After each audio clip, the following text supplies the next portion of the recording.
morning, guys. It is a beautiful day today. We are moving the chicken pen, about to feed and water them, and then we're gonna get started on something special at the sawmill.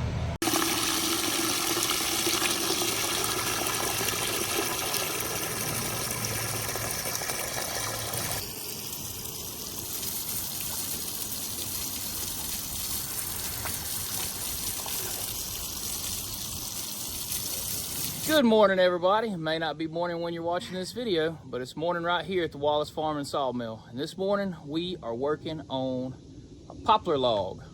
So we've been out this morning, had to move the chicken pen first thing. I wanted to show you guys that because I couldn't remember if I'd ever shown you guys the Super C moving the chicken tractor. I know we had moved it with the Super, or with the M. It's not a Super M, it's an M.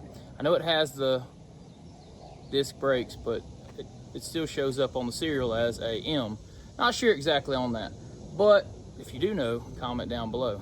And maybe I'll send you a serial number so you tell me what you think. No expert on serial dates or anything, but the Super C does move that thing very well. As a matter of fact, I have to be honest with you guys, Super C may be my favorite tractor. It's not that the M is not great, I love it as well, but the Super C may be my favorite in those series of tractors because it's just right in the middle of size, so it does big things and little things. To the point, we got to saw a poplar log into some siding this morning, guys. We're over here hiding in the shade. First thing in the morning, that east sun is just blowing in the building. It's hot. That's why we built this west wall. It does help a ton. It's helping right now. But that's gonna be an interesting siding. We're gonna be sawing some 3/8, well, a little over 3/8. It's just under a 1/2 inch siding is what we're sawing actually. And yeah, we're gonna see how it does. Poplar siding, we got a reason for it, and you know what, guys? We're gonna try it. We're gonna see how it works. First thing, let's get a couple boards off there. I think we're shooting for about 1/2 inch by 10s. Yeah, 1/2 inch by 10 siding. So poplar siding it is. Let's get to it.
side.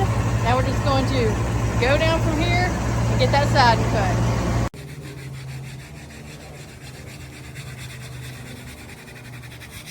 What you working on over there? Look how pretty that green is. All right, guys, we got this log blocked down to a 10-inch wide cant. And I was just thinking cant. I wonder why we call them a cant, because it can't roll anymore. Do we call it a cant because it can't be a log anymore? Apparently. There's some dad humor for you. Anyway, we got it into a big old square cant right now. It's 10 inches wide. It's super thick. Like I said, we are doing 7/16 siding on the Wood-Mizer AccuSet Setworks. So it's just under a 1/2 inch siding. We have a special project for it, and I wanted to talk to you guys about the log before I just go ahead and saw it all the way down. So it's poplar. Poplar makes pretty good siding. If you didn't know, well, now you know. That's what our barn is sided with. Yeah, our barn is sided. Well, the top half is sided with poplar. Poplar makes a good siding. Pine actually makes a good siding, as long as you don't touch the ground and make it a candle wick, because lumber will wick up moisture. So anyway, gotta keep it off the ground. This log here, though, has a very particular purpose, just like with those, well, I almost gave it away what it was. Those things you had to guess in the last video. And some people did guess it. Yeah, some people did guess it, actually. So let your minds run free in the comments of that video. The reason we're doing that, guys, is we have a big video that's being shot over multiple days, because we want to present that video of that project all at one time. But in the meantime, we are shooting footage of getting the individual processes of that big video thing together. So And this is a big project, guys. it is a big project, but it's a big project that we are not dragging out. We are trying to be done with it. Nothing's ever really done, but like physically overall done with it. Able to use it. Able to use it in about 1 week. Yeah. So, and we're on track to do that. All right, let's get this one cut up so we stay on track to do that. Side note, you see me wearing my mask down there when I'm cutting this. I don't know why, but poplar and my nose does not get along. Poplar has a very distinct smell and aggravates my sinuses. Not when it's dry, just when it's wet and you're cutting it green and it's in there. I don't know.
Check it out, guys. We ended up getting 21 of these 10-inch wide pieces for our siding project. And I still got some over here in the side to edge. I'm gonna edge a couple of those on camera for you guys, show you how we do that. Let's get these off the mill, edge those last few. We're at 21 here. Let's see what we wind up with. I know we're gonna have some trim pieces that we're gonna have that are gonna be 3.5 inches wide. Some of that will come out of the side cuts, but we're gonna try to get as many 10 inches out of the side cuts as we can.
There's a big old pile of lumber. We ended up with 27 10-inch wide pieces, and I didn't count the trim, but there's a lot of trim there. So actually, guys, that thing wound up having a whole lot of good, very good material in it. It did for one log. It's very solid. It's gonna be siding. Guess down below what the siding is gonna be. We love audience engagement, and we love seeing the different guesses, because there were some guesses in the other video that I was like, you know what, I should be making what you're saying right there, but I'm not, you know what I mean? But anyway, keep those guesses coming down below on what this is gonna be for. Like I said, a big project reveal coming in the very near future. There's a whole video being made about it, but that is the material we need for that project. It's siding, so that may give away a little bit of what it may or may not be right there. The old wood miser's been treating us fair lately, doing a pretty good job, so we're pretty stoked on having that as a piece of equipment around here. Guys, we are having a heck of a time doing this. We are enjoying this build, and it's coming down to the last little bit, so and we cannot wait to show you guys what we're working on. What about that customer mail that we got in? Should we show that now? Let's show that. Let's show that. We're gonna do a quick fan mail unboxing right now. We ended up going to check our P.O. box the other day. Links in the description below, guys. And I'm guessing somebody was watching our video of our oil change, and they were like, buddy, you guys need a funnel. We appreciate that. We do really much, very much appreciate that. It did not have a name. So. It's got one on the side. Oh, did it? Yep, yeah, you're right. What we got? So, Mr. Stewart. Mr. Stewart, we appreciate you so much. Hope you see this video to know we will be using that funnel that's going in the shop, hanging on a nail to use all the time. Yes. What we got next, Miss Brittany? Our next one is Dun, dun, dun, dun, some cat treats. We got cat treats for the rescue kittens. And guys, if you want to support the rescue kittens, the one you see running around in all these videos, you may worry about them sometimes because they like to get in near and on equipment. They scare me sometimes. We have to watch them pretty heavily. There is a link in the description below if you are interested in helping out feeding those cats. We appreciate that, and let me tell you something. They appreciate these. I have not found obsessed with those. Any of our cats that don't like these, and they're in the links below in our Amazon. Oh, now this one was a big one. What's the name on this one? This is from Mr. Ament. Mr. Ament? Or Ament. Ament, however you say that. I'm going to say it wrong. We could be saying it wrong. But he was like, I'm guessing, guys, we need to hear you guys better. He sent us wireless microphones, and you have no idea how much that means to us and how much we appreciate that, and we'll be using these in all of our future videos coming very soon. Last one. Oh yeah, this one was really cool. I found this one, and somehow I guess I was like, that's a spud. And that's exactly what it said on the thing. Someone, what we got? This is for Mr. Wooten. Mr. Wooten sent us a bark spud. I'm going to put this on a handle, and it's to scrape the bark and rocks and junk out of the way on those logs that are, you know, flaking off and rocky and stuff. So that's pretty cool too. Will be using this 100%. This is going to be hanging on the sawmill wall right over there, guys. Links are in the description below if this interests you guys at all. We super appreciate you guys and want to give you guys a shout out and many others that have sent us stuff in the past. So that will do it for this particular video. Thank you guys, and until next time. See ya. Bam.